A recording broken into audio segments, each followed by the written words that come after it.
A primeira mentira que contei não foi para enganar os outros, mas para enganar a mim mesma. Cresci acreditando que o sucesso era uma questão de mérito, esforço e talento. Mas conforme fui ficando mais velho, percebi que o mundo não era movido apenas por trabalho duro. O que realmente importava não era o que você sabia, e sim o que os outros acreditavam que você sabia. Essa constatação veio aos poucos, mas um momento específico marcou o início da minha farsa. Eu tinha 22 anos e acabara de sair da universidade, ou pelo menos era o que todos pensavam. A verdade é que nunca concluí meu curso. O diploma que consegui era uma peça de papel tão falsa quanto a nova identidade que comecei a construir. A ideia de me passar por alguém que eu não era começou como uma brincadeira. Criei um perfil no LinkedIn com cargos fictícios, acrescentei uma pós-graduação em uma universidade renomada e escrevi um artigo genérico sobre o mercado financeiro, repleto de palavras que impressionavam, mas diziam muito pouco. A surpresa veio quando empresas reais começaram a me procurar. Foi assim que consegui minha primeira grande oportunidade. Uma consultoria de investimentos estava em busca de um jovem analista promissor, alguém com uma visão inovadora do mercado. Eu não sabia nada sobre investimentos, mas sabia como parecer que sabia. Na entrevista, vesti um terno impecável, ensaiei respostas baseadas em frases de efeito e estudei expressões que transmitiam confiança. O entrevistador era um homem mais velho, experiente, e me olhou nos olhos com ceticismo. Você tem uma abordagem muito interessante. Me fale um pouco sobre sua experiência com ativos voláteis. Eu não fazia ideia do que dizer. Mas hesitação seria um erro. Então, sem pestanejar, respondi. Ativos voláteis são como um jogo de xadrez. Quem pensa apenas na próxima jogada está fadado a perder. O segredo não está na volatilidade, mas na previsibilidade do comportamento humano diante dela. O homem franziu a testa e ficou em silêncio por um momento. Então, sorriu. Gosto da sua maneira de pensar. A partir dali, tudo mudou. Saí daquela sala com um contrato assinado e um salário que jamais imaginei ganhar naquela idade. Mais do que isso, saí com a certeza de que poderia enganar o mundo. Nos meses seguintes, fui aperfeiçoando minha arte. Memorizei jargões financeiros, pratiquei discursos no espelho e decorei padrões de linguagem corporal para transmitir autoridade. No escritório, nunca dava respostas diretas. Em vez disso, fazia perguntas que levavam os outros a concluir que eu sabia mais do que eles. E funcionava. Meus colegas começaram a me ver como um prodígio. Os clientes confiavam cegamente em minhas análises, mesmo quando eu as baseava em suposições puras. Quanto mais confiante eu me tornava, mais acreditavam em mim. O que me assustava não era o fato de estar enganando aquelas pessoas. O que realmente me surpreendia era o quão fácil tudo era. E assim, minha farsa começou. Se o primeiro passo foi me infiltrar no mundo dos negócios, o segundo foi garantir que ninguém nunca duvidasse de mim. E para isso, eu precisava de algo maior do que apenas confiança e boas respostas. Eu precisava criar uma identidade à prova de falhas. A primeira lição que aprendi no mundo da enganação foi que, se você dá às pessoas um motivo para acreditar em algo, elas raramente questionam. Eu sabia que, mais cedo ou mais tarde, alguém investigaria meu passado, então minha história tinha que ser impecável. Passei noites inteiras construindo uma biografia convincente. Escolhi universidades respeitáveis, mas não tão famosas a ponto de ser fácil verificar registros. Inventei professores que nunca existiram, forjei diplomas e criei uma narrativa pessoal que fazia de mim um personagem quase cinematográfico, um jovem prodígio da economia, autodidata e visionário, que havia começado a estudar o mercado financeiro ainda na adolescência. Mas apenas um currículo falso não era suficiente. As pessoas precisavam ver provas da minha genialidade. Foi aí que criei meu primeiro artigo financeiro, uma análise profunda sobre os mercados emergentes, repleto de gráficos e estatísticas. O segredo: nenhuma das informações era real. Eu manipulava os números, distorcia dados e fazia previsões vagas o suficiente para que qualquer resultado futuro pudesse ser interpretado como um acerto meu. Publiquei o artigo em um site de economia pouco conhecido, mas com aparência profissional. Depois, criei perfis falsos em redes sociais para comentar e compartilhar o texto, criando uma falsa sensação de relevância. Funcionou melhor do que eu imaginava. Em poucos dias, o artigo foi republicado por portais maiores. Sem perceber, especialistas reais começaram a discutir minhas ideias, alguns até concordando com minhas análises. A mentira ganhava vida própria. Com o tempo, percebi que precisava cercar minha farsa de mais elementos para solidificá-la. Então, fui além. Primeiro, criei uma presença online convincente. Perfis em redes sociais, entrevistas fictícias e até fotos editadas para parecer que eu estava em eventos importantes. Paguei por seguidores e interações para dar credibilidade. A imagem que projetei era de um jovem analista de sucesso, requisitado e respeitado no mercado.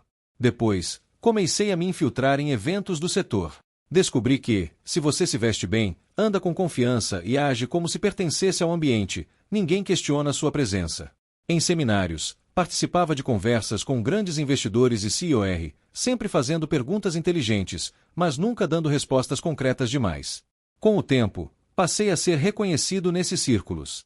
Meu nome começou a circular em reuniões importantes. Convites para palestras chegaram antes mesmo de eu ter algo realmente relevante para dizer. A cada dia, minha reputação crescia, e junto com ela, meu risco. Toda farsa tem momentos de tensão, aqueles pequenos instantes em que a verdade quase escapa. O meu aconteceu quando um jornalista investigativo, chamado Daniel Vasconcelos, decidiu escrever um perfil sobre minha trajetória. A princípio, fiquei lisonjeado. Um artigo sobre mim em uma revista financeira de prestígio significaria mais credibilidade. Mas logo percebi que Daniel não era qualquer jornalista. Ele gostava de cavar fundo. Recebi um e-mail dele pedindo uma entrevista exclusiva. Aceitei sem hesitar. Recusar poderia levantar suspeitas. Quando nos encontramos, ele começou com perguntas previsíveis. Minha infância, minha visão sobre o mercado financeiro, os desafios da profissão. Mas então, ele jogou a primeira armadilha.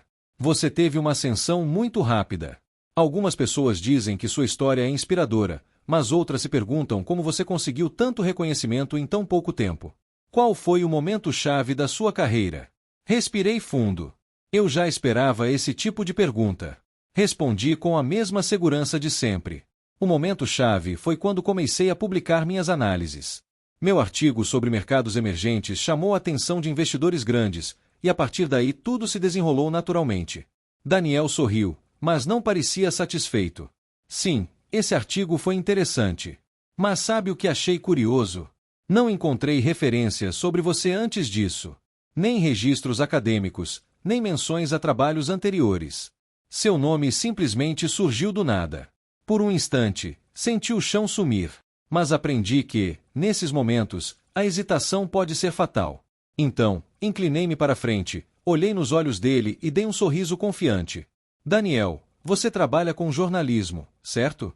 Então sabe que, às vezes, alguém explode na mídia e parece que veio do nada. Mas isso acontece porque o mundo só presta atenção quando você chega ao topo. Antes disso, ninguém liga para sua trajetória. Ele me observou em silêncio por um momento e depois soltou uma risada. Justo. A entrevista saiu dias depois. Era um artigo elogioso, cheio de adjetivos como brilhante, revolucionário e promissor. Eu tinha passado no teste. Depois dessa matéria, meu nome se tornou ainda mais forte. Grandes empresários começaram a me convidar para jantares e reuniões fechadas. Pessoas que antes nunca teriam me dado atenção agora buscavam minha opinião. A sensação era embriagante. O dinheiro fluía, o respeito crescia, e minha falsa identidade estava mais sólida do que nunca. Mas no fundo, eu sabia que estava apenas ampliando o tamanho da queda. Eu só não sabia quando ela viria. No auge da minha farsa, eu me sentia intocável. Cada passo que dava parecia apenas reforçar minha credibilidade.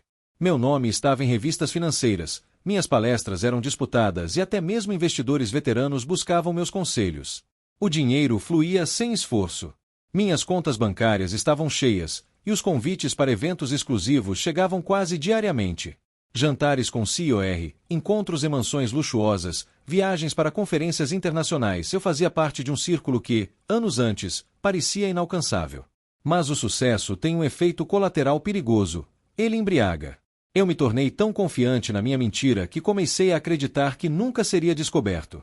Foi aí que cometi meu primeiro grande erro. Um dia, recebi um e-mail que parecia um prêmio, um convite para um evento fechado de Wall Street, onde estariam os maiores nomes do setor financeiro. Um clube seleto de investidores, economistas e empresários que ditavam os rumos do mercado mundial. Era a consagração definitiva.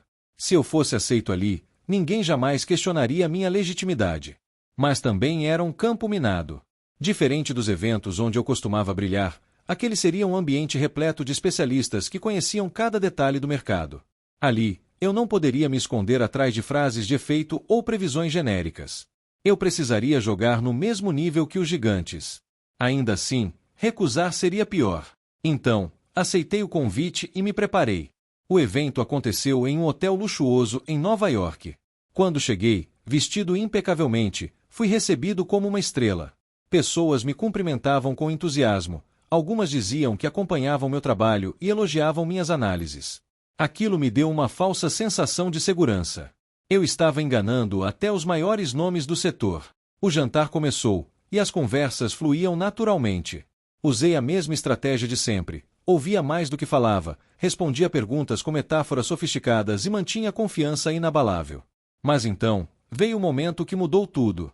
Um dos homens mais respeitados da mesa, Richard Ali, um bilionário investidor, virou-se para mim com um sorriso enigmático. Tenho acompanhado suas previsões, são muito interessantes. Você parece ter um talento especial para antecipar movimentos do mercado. Obrigado, Richard. Eu acredito que o mercado é um reflexo do comportamento humano. Quando entendemos as emoções que o guiam, podemos prever suas direções, respondi, usando mais uma das minhas frases de efeito. Ele assentiu, mas não parecia satisfeito. Concordo. Mas me diga, o que você acha da curva de juros invertida e seu impacto nas emergentes a longo prazo? O silêncio que se seguiu foi curto, mas para mim pareceu uma eternidade. Eu não fazia ideia do que responder. Essa não era uma pergunta genérica, daquelas que eu poderia contornar com palavras bonitas. Era uma questão técnica, específica, feita por um dos maiores investidores do mundo. Minha mente trabalhou freneticamente. Eu poderia admitir que não sabia? Não. Isso levantaria suspeitas. Poderia inventar uma resposta? Talvez, mas um erro seria fatal. Então, fiz o que aprendi a fazer melhor, manipulei a situação. Inclinei-me para frente e olhei para ele com seriedade. Essa é uma excelente pergunta, Richard. Mas a verdadeira questão não é o impacto da curva de juros invertida nas emergentes, e sim como os investidores reagem a essa mudança. Os dados podem indicar uma coisa, mas as reações emocionais do mercado são o verdadeiro fator de influência. Não se trata apenas de números, mas de percepção. Houve um silêncio na mesa. Richard me encarou por alguns segundos. Então, sorriu. Interessante abordagem. Vou pensar nisso. Os outros convidados assentiram, e a conversa seguiu. Eu estava a salvo. Passei o restante da noite mantendo a fachada de confiança, mas por dentro, eu estava abalado. Pela primeira vez, senti que alguém realmente questionava minha expertise. Richard Ali não parecia convencido, apenas intrigado. Será que ele suspeitava de algo? Na manhã seguinte, antes de pegar meu voo de volta, recebi um e-mail dele. Foi um prazer conhecê-lo ontem. Suas ideias são muito interessantes. Gostaria de continuar essa conversa em outro momento. Vamos marcar uma reunião na próxima semana. Meu coração acelerou. Seria um convite genuíno? Ou ele queria me testar novamente? Eu estava jogando um jogo perigoso. E pela primeira vez, comecei a me perguntar quanto tempo mais poderia continuar enganando o mundo. Eu não consegui dormir naquela noite. O e-mail de Richard Ali pairava sobre mim como uma ameaça invisível. Minha mente trabalhava incansavelmente em possíveis interpretações. Teria ele realmente ficado interessado na minha visão ou estaria me testando? Ao longo dos anos, aprendi que o maior erro de um mentiroso é subestimar aqueles que duvidam dele. Richard não era qualquer um, ele era um dos homens mais influentes de Wall Street, alguém acostumado a farejar fraudes a quilômetros de distância. Se ele tinha dúvidas sobre mim, eu precisava agir rápido. Mas, para minha surpresa, os dias passaram e nada aconteceu. Nenhuma acusação, nenhuma reportagem me desmascarando, nenhum telefonema desconfortável. A verdade era simples, o mundo queria acreditar em mim. Comecei a perceber um padrão curioso. Sempre que alguém questionava minha credibilidade, havia uma resistência natural por parte dos outros em duvidar de mim. Eu já tinha construído uma reputação tão sólida que qualquer um que tentasse me desmascarar pareceria invejoso ou desinformado. As pessoas preferem manter suas ilusões do que aceitar que foram enganadas. Isso me deu uma ideia perigosa. E se, ao invés de recuar, eu me tornasse ainda mais visível? Em vez de fugir dos holofotes, decidi dobrar minha aposta. Comecei a me expor ainda mais, dando entrevistas, publicando artigos e até lançando um livro sobre minhas teorias de investimento. O livro, intitulado A Psicologia do Mercado, Como Antecipar o Futuro Financeiro, Foi um sucesso instantâneo. Não porque o conteúdo fosse inovador, na verdade, era uma coleção de ideias genéricas que eu rearranjei de outros autores, mas porque o público já acreditava que eu era um gênio. Os convites para palestras aumentaram. Fui chamado para programas de televisão, onde discutia temas complexos com economistas renomados. E, para minha surpresa, até eles começavam a concordar comigo. A mentira estava se tornando a verdade. Mas todo jogo tem suas fraquezas. Quanto mais eu crescia, mais atraía atenção. E mais atenção significava mais olhares críticos. Foi então que um repórter, Marcelo Andrade, publicou um artigo intitulado O Enigma por Trás do Gênio Financeiro. No texto, ele apontava algumas inconsistências no meu passado, a falta de registros acadêmicos verificáveis, a ausência de qualquer menção a mim antes do meu primeiro artigo viral. Não era uma acusação direta, mas uma semente de dúvida plantada na mente de milhares de leitores. Aquilo me preocupou. Se um jornalista estava começando a cavar, outros poderiam seguir o exemplo. Mas eu já tinha aprendido a regra de ouro dos manipuladores: ataque antes de ser atacado. Antes que a matéria pudesse ganhar força, liguei para um de meus contatos em uma grande emissora de TV e sugere uma entrevista exclusiva para esclarecer as insinuações. A entrevista foi cuidadosamente ensaiada. Eu fingi estar chocado com as acusações e usei uma estratégia emocional para desviar o foco. Sempre haverá pessoas que tentarão desacreditar o sucesso alheio. Eu vim de baixo, lutei para chegar aqui, e agora sou atacado por aqueles que não aceitam minha ascensão. O apresentador balançou a cabeça, compreensivo. As redes sociais explodiram em meu favor. Inveja, caça às bruxas, ódio ao sucesso jovem, esses eram os comentários mais comuns. E o jornalista que escreveu o artigo? Ele foi atacado pelo público. Chamado de sensacionalista e invejoso, teve que se defender, e sua credibilidade ficou manchada. O golpe funcionou. Eu havia transformado minha ameaça em uma oportunidade para fortalecer ainda mais minha imagem. Apesar de ter vencido aquela batalha, ainda havia um problema: Richard Ali. Depois do e-mail que me enviou, marquei uma reunião com ele, tentando adivinhar suas intenções. Nos encontramos em um restaurante sofisticado, e ele foi direto ao ponto. Você joga um jogo interessante, garoto. Mas me diga, você realmente acredita em tudo que diz? Meu coração acelerou. Pela primeira vez, senti que ele estava me testando de verdade. Olhei nos olhos dele e respondi com a mesma confiança que sempre exibi. O que é mais importante, Richard? A verdade ou o que as pessoas acreditam ser a verdade? Ele ficou em silêncio por um momento, então sorriu. Você me lembra alguém que conheci no passado. Alguém que construiu um império com base na percepção.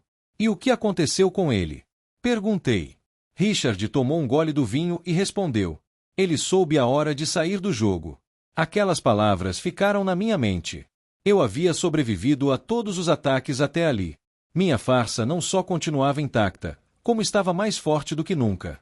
Mas, ao contrário do que esperava, eu não senti alívio. Pela primeira vez, comecei a pensar no que aconteceria se eu fosse pego.